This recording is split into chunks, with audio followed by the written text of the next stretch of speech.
How to recycle HelloFresh packaging. Hey everyone, welcome back to the channel.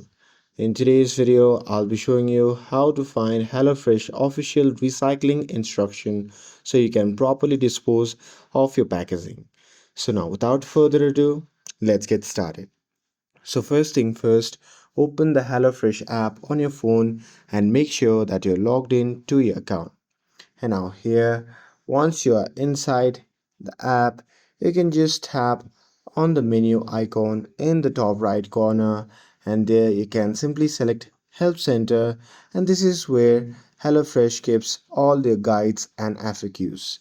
So there in the search bar you can simply type recycling or packaging disposal, and there you should see an article explaining how to recycle each part of your HelloFresh box.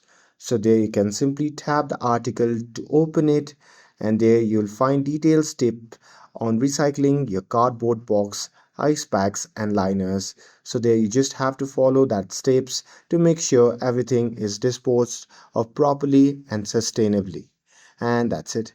That's how you can access HelloFresh recycling instruction right from the app. With this, if you found this video helpful, then don't forget to like, share, and subscribe to get updated for more videos. Thanks for watching, and I'll see you in the next video.